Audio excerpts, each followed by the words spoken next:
তো গাইস, একদিন free fire একটি দৌড়ের প্রতিযোগিতার আয়োজন করা হয়। আর এই দৌড়ের প্রতিযোগিতায় বিভিন্ন সার্ভার থেকে ভালো ভালো প্লেয়াররা অংশগ্রহণ করেছিল। আর রুক ভালো করে জানতো এই প্রতিযোগিতায় অ্যাডাম ছাড়া তাকে আর কেউ হারাতে পারবে না। তাই রুক প্রতিযোগিতার 2 ঘন্টা আগে অ্যাডামের কাছে যায়। আর রুক অ্যাডামকে বলে, আমি তোকে 5 লক্ষ টাকা দিচ্ছি, তুই এই টাকার বিনিময়ে প্রতিযোগিতায় অংশগ্রহণ করিস না। তখন অ্যাডাম রুককে বলে, তুমি আমাকে টাকার লোভ দেখিও না, কারণ এই প্রতিযোগিতায় চ্যাম্পিয়ন হওয়া আমার বাবার স্বপ্ন। তখন রুক বলে, আরে রাখ তোর বাবার স্বপ্ন, এই দেখ আমি ওদের সবাইকে টাকা দিয়ে কিনে ফেলেছি। এখন আমি তোকে ভালোই ভালোই বলতাছি, তুই প্রতিযোগিতায় অংশগ্রহণ করিস না।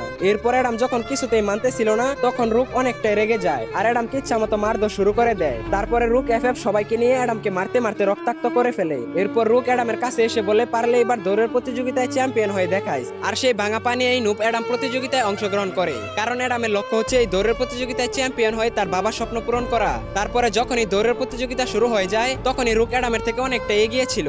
আর রুক এতটাই জোরে দৌড়াচ্ছিল যে অ্যাডাম তাকে হারাতেই পারছে না। সবাই ভাবতেছিল যে রুকই চ্যাম্পিয়ন হয়ে যাবে। তারপরে রুক যখনই প্রতিযোগিতার একদম শেষ প্রান্তে চলে আসে, তখনই অ্যাডাম তার ভাঙা পা নিয়ে রুকের আগে চলে যায়। আর ফাইনালি ফ্রি ফায়ারের দৌড়ের প্রতিযোগিতায় চ্যাম্পিয়ন হয়ে যায় নুব অ্যাডাম। আর চ্যাম্পিয়ন হয়ে নুব অ্যাডাম তার ট্রফি নিয়ে সেলিব্রেশন করতেছিল। অন্যদিকে রুক এফএফ প্রতিযোগিতায় হেরে যাওয়ার কারণে রেগে আগুন হয়ে যায়। বন্ধুরা, নেক্সট পার্ট খুবই ভয়ঙ্কর, দেখতে হলে চ্যানেলটা লাইক সাবস্ক্রাইব করে পার্ট 2 লিখে কমেন্ট করো।